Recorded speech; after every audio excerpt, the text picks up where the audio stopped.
Hi there. Tonight I am continuing reading my book series from 7th grade titled Starshine Islands, and tonight is part 3, Battle for the Sun. Here we go. Prologue. Captain Williams walked down the hallway of Ariel's castle toward the main staircase.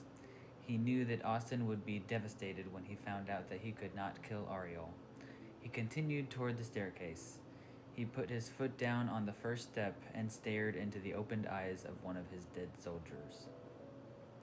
He stared for several minutes and hoped that he would not see any more dead bodies for the rest of his journey down the staircase.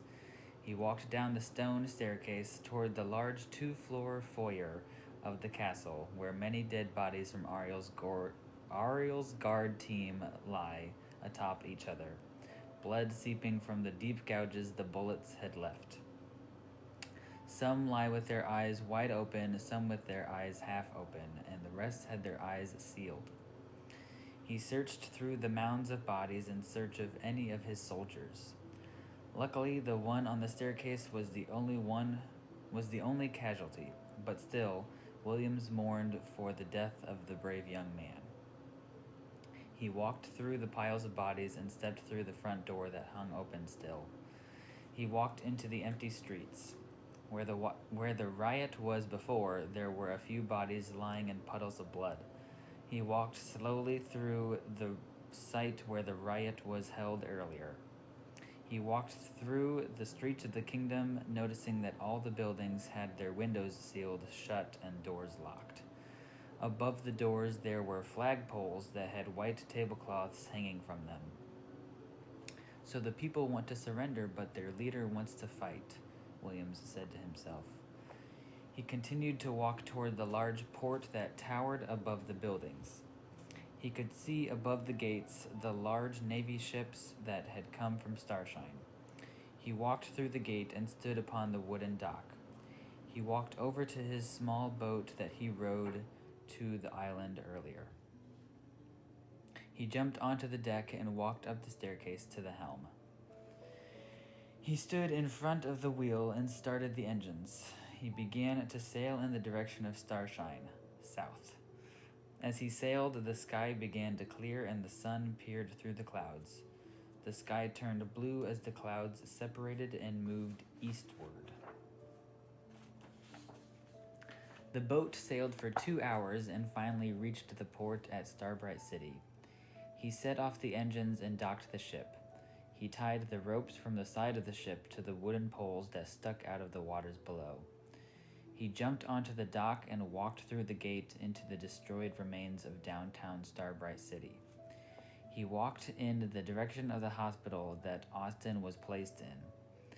He entered through the front doors into the bustling lobby. There were many wounded people from the Independence Day destruction that took place only hours earlier.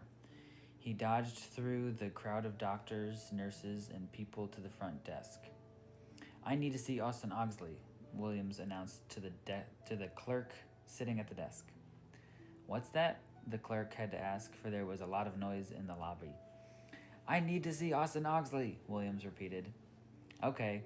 The clerk typed Austin's name into the computer and looked on the screen to see which room Austin was in.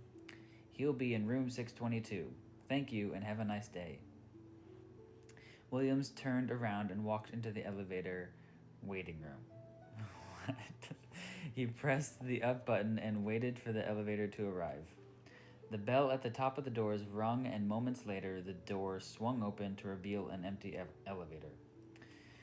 Williams entered into the elevator and pressed the button with the 6 on it. The doors closed, and on came the boring elevator music. But today, instead of jazz music or the recording of a flutist playing "Mary Had a Little Lamb," the speaker in the elevator was playing Starshine's national anthem, for it was still Starshine's Independence Day. He waited for the elevator to arrive at the 6th floor. The elevator came to a sudden stop, and there was another ding from the bell above the door. The doors swung open, and Williams walked into the hallway that was occupied by 3 empty wheelchairs, waiting by 3 different doors, and a nurse walking to the end of the hallway. Williams searched the numbers on the doors for room 622. As he walked down the hall, he could hear shouts and cries of pain from behind the doors, and painted an image in his head of the Independence Day destruction from what he saw in the lobby and what he was hearing behind the doors. All right. Williams reached Austin's room and turned the doorknob to find Austin lying in a seemingly uncomfortable bed with his right arm wrapped in a large cast. "Where's Ariel?" Austin asked in a low voice. "He escaped." "That's what I figured was going to happen. I told you I could have killed him myself," Austin shouted.